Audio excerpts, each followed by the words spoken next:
Hello दोस्तों, नमस्ते। आप लोग कैसे हो? उम्मीद करते हैं आप लोग अच्छे होंगे, स्वस्थ होंगे, मस्त होंगे। और हो गया है रात और मैं रात में कर रही हूँ ब्लॉगिंग। तो आप लोग प्लीज़ कमेंट में बताइएगा कि मेरा ब्लॉग कैसा लगा, कैसा नहीं। तो मैं हाथ जोड़ के आप लोग से निवेदन कर रही हूँ कि प्लीज़ मुझे ज़्यादा से ज़्यादा सपोर्ट करें ताकि मैं भी आगे जाऊँ और कुछ लायक हो जाऊँ। ताकि बहुत लोग ताना मार रहे हैं हमें भी, तो हम सोच रहे हैं कि जो लोग ताना मार रहे हैं अगर हम कुछ लायक हो जाएंगे तो क्या पता मुंह पे सब अपना मतलब सबका मुंह बंद हो जाए। तो प्लीज़ आप लोग मुझे ज़्यादा से ज़्यादा सपोर्ट करो ताकि मैं भी आगे जाऊं और कुछ कर सकूं। और मैं वीडियो बनाने वाली थी किसी के साथ में, अभी पता नहीं बनाएंगे कि नहीं बनाएंगे। फ़िलहाल में देखते हैं आगे क्या होता है क्या नहीं, ये तो नहीं पता है। और यहाँ पे मेरी बेटियाँ हैं जो कि चुईतिया इंसान हैं, दोनों को दोनों। अब उन सब के बारे में क्या ही बताएं क्या नहीं, पर जो भी है सब अच्छा है। अभी पढ़ रही हैं, एक पढ़ रही है, एक बस 3-5 कर रही है। तो हम यही सोचते हैं कि अगर ये दोनों पढ़ लेंगी, कुछ लायक हो जाएंगी, तो हम तो नहीं कुछ कर पाए, क्या पता हम सोशल मीडिया से कुछ करके दिखा दें। तो इन दोनों को अच्छे से पढ़ा लिखा के कुछ लायक बना दें।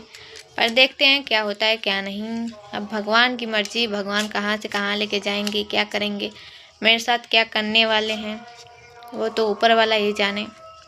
हम तो बहुत कुछ सोचे हैं, बहुत कुछ करना भी चाहते हैं। फ़िलहाल में देखते हैं कि हम क्या कर पाते हैं क्या नहीं।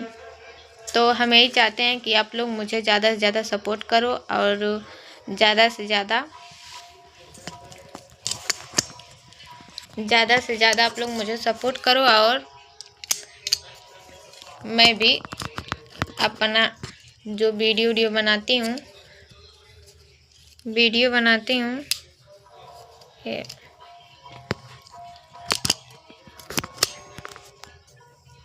अगर आप लोगों का सपोर्ट रहेगा तो मैं भी बहुत कुछ करूँगी।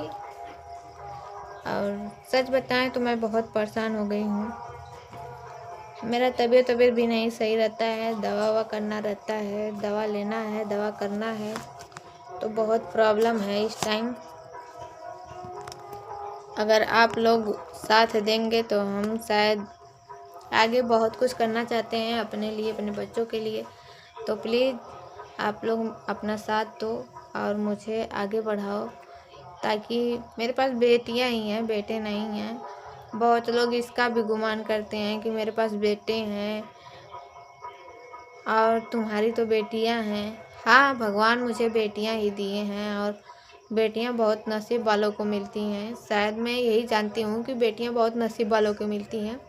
तो मेरे पास दो हैं।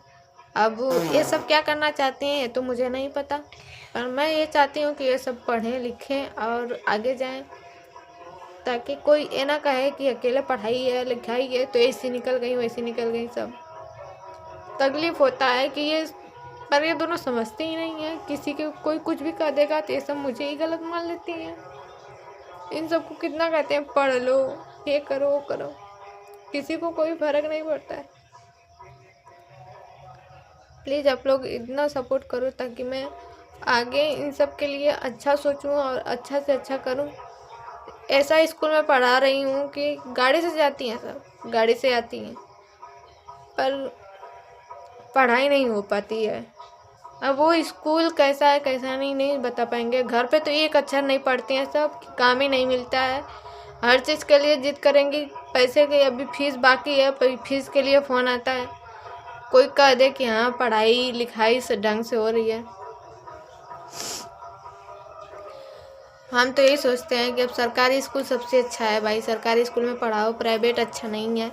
क्योंकि मैं पढ़ा रही हूँ प्राइवेट में, बस पैसे ले रहे हैं लोग, अच्छा पढ़ाई नहीं हो रही है। तो अब यही सोच रहे हैं या तो सरकारी में डालेंगे या तो जो स्कूल है, बहुत स्कूल हैं वहाँ पे हम लोग भी पढ़े हैं, तो सोच रहे हैं उस वाले स्कूल में डालेंगे इस बार। ताकि मेरे पास भाई पैसे नहीं है, मैं इतना नहीं पढ़ा पाऊँगी कि पढ़ा के मुझे क्या मिल रहा है। ये सब पढ़ना ही नहीं चाहती हैं, नहीं पढ़ना चाहती हैं। मैं ही गलत हूँ यार, मैं ही दोषी हूँ, सबका दोषी मैं ही हूँ कि इन दोनों को अपने साथ में लेके रह रही हूँ। अगर ये अपने बाप के पास होते ना तो पढ़ाई लिखाई तो होता नहीं। यही सब पे झगड़ा हुआ है, यही सब पे यहाँ तक पहुँची। तो ये सब का दिक्कत नहीं रहता ना मुझे कि पढ़ाना है लिखाना है, इन सबको यहाँ तक लाना है, कुछ नहीं करना पड़ता। पर मैं क्या कर सकती हूँ, कुछ नहीं। मेरे पास दर्द है, दर्द के अलावा कुछ नहीं है। ये दोनों भी हैं तो समझ लीजिए। तो लोग बोलते हैं कि तेरी बेटियां हैं, तो हाँ भाई बेटियां हैं, बेटियां। मैं तो सोच रही हूँ कि अच्छे से रहें, अच्छे पढ़ें लिखें। अब ये सब नहीं पढ़ना चाहती हैं तो इसमें मेरी कोई गलती नहीं है। इसके बाप जो हैं वही सोचते हैं कि ना पढ़ें लिखें ना कुछ करें। तो भाई ठीक है, तुम्हारी बेटियां हैं, तुम्हारे जैसी ही रहेंगी। मैं कितना भी कोशिश कर लूँ तो मेरे जैसे नहीं बन सकती हैं सब। दोनों की दोनों बता रहे हैं, कोई हर एक से एक बढ़ के एक हरमपना करने में आगे हैं। पढ़ने में लगता है कि मर गई हैं, हम ही मर जाते हैं। सब कहती हैं मर जो। तो मन बढ़ई भी लोग करती हैं, ऐसा नहीं कि मन बढ़ई नहीं करती हैं। ताना भी हम इन लोगों की वजह से बहुत कुछ झेलते हैं, बहुत कुछ सुनते हैं, हर जगह का सुनना पड़ता है। पर इन दोनों को कोई असर पड़ जाए ऐसा नहीं होता है। हम सोचते हैं पढ़ लिख के कुछ लायक हो जाएंगी, पढ़ेंगी लिखेंगी, अच्छे से रहेंगी। पर इन सबको समझ में ही नहीं आता है कि पढ़ना है कि नहीं पढ़ना है। मेरी ज़िंदगी है, मैं कैसे रह रही हूँ, कैसे कर रही हूँ, मुझे पता है, सबको नहीं पता है। मैं भी सोचती हूँ ब्लॉग बनाना, उठवा बनाना, पर नहीं बनाती हूँ क्योंकि मेरे अंदर जो है वो बाहर निकल जाएगा और मैं निकलना नहीं चाहती हूँ। जाने जाने मुझसे भूल चुकी हुई है तो मुझे माफ़ कर दीजिएगा प्लीज़। पर क्या कर सकते हैं, मेरी बेटियाँ भी मुझे नहीं समझती। आज के ज़माना में किसी की बेटी हो ना तो भगवान उसे इतना समझ देना कि उसकी माँ लिए मतलब क्या दर्द है, वो क्या सोचती है, क्या करना चाहती है, क्या उन सबके लिए अच्छा है कि बुरा है, उन सबको ये समझ में आए। क्योंकि मेरी बेटियां तो उन सबको समझ में ही नहीं आता है। तो प्लीज़ आप लोग अपने बच्चों को इतना अच्छा से परवरिश कीजिएगा। मैं तो यहाँ से वहाँ तक झेल के इन सबको लेके चल रही हूँ, पर समझने वाला कोई भी नहीं है। बस कुछ बोल दो, हम ही सोचते हैं कि आज हम हैं तो कोई कदर इन सब का नहीं है। मैं दवा पे चलती हूँ, भरो महीना दवा खाती हूँ। कल को मुझे कुछ हो गया, मैं मर गई, फिर कौन देखेगा, कौन देखेगा, कौन सहारा बनेगा। इस जमाने में कोई किसी का नहीं है। पैसा है तो सब है, पैसा नहीं है तो कोई भी नहीं है। पर इन सबको कौन समझाएगा। प्लीज़ जाने जाने मुझसे भूल चुके हैं, मुझे क्षमा कर दीजिएगा। मैं इससे ज़्यादा नहीं बोल पाऊँगी ना बना पाऊँगी, मुझे माफ़ कर दीजिएगा। जाने जाने मुझसे भूल चुकी हुई है तो